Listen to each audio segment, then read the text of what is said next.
অনিয়ন্ত্রিত রাগ এটা সওয়াবের কারণ নয়, গুনাহের কারণ। নিয়ন্ত্রণহীন রাগ এটা কিসের কারণ ভাই? অনেক মানুষ আছে রাগী, বদরাগী তো বদরাগী, আবার এটাকে ভালো মনে করে, বলে কি শয়তান তার কাছে এভাবে উপস্থাপন করে আর কি, বলে যে আমি উল্টা পাল্টা দেখলে আমার মাথা গরম হয়ে যায়, আমি সহ্য করতে পারি না, আছে না? অথচ উনি নিজে হাজার উল্টা পাল্টা করেন ঠান্ডা মাথা, শুধু আরেকজনটা দেখলে মাথা কি হয়ে যায়? গরম হয়ে যায়। ভালো করে শুনে রাখেন, যারা ধৈর্যশীল এই মানুষগুলোই মূলত জান্নাতে যাবে। কোন ধৈর্যহীন অধৈর্যশীল মানুষের জন্য জান্নাত না। আল্লাহ বলেছেন কোরআনে, ইন্নামা ইউওয়াফাস সাবিরুনা আজরাহুম বিগাইরি হিসাব, নিশ্চয়ই ধৈর্যশীলদেরকে যে বিনিময় দেওয়া হবে এটা কোনো হিসাব করে দেওয়া হবে না, হিসাব ছাড়া আল্লাহ তাআলা ধৈর্যশীলদেরকে বিনিময় দিবেন।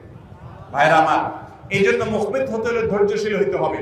এখন কথা হলো ভাই ধৈর্যশীল হব কিভাবে? কয়েকটা উপায় আছে। নাম্বার 1, আপনি নিজে ধৈর্যশীল মানুষদের সাথে থাকবেন যারা ঠান্ডা মাথায় চলাফেরা করে, অনেক বড় বড় বিষয়কে খুব সহজে ট্যাকেল দিয়ে ফেলে।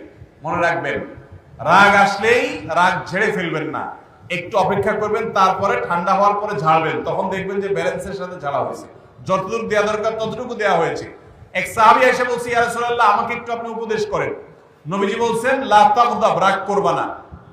বলেন যে আরেকটা করেন, বলে লা তাগদাব, রাগ করবা না। বলেন যে আরেকটা করেন, তৃতীয়বারও বললেন লা তাগদাব। এরপর নবী সাল্লাল্লাহু আলাইহি সাল্লাম বলেছেন, লা তাগদাব ওয়ালাকাল জান্নাহ, রাগ করো না, জান্নাত তোমার।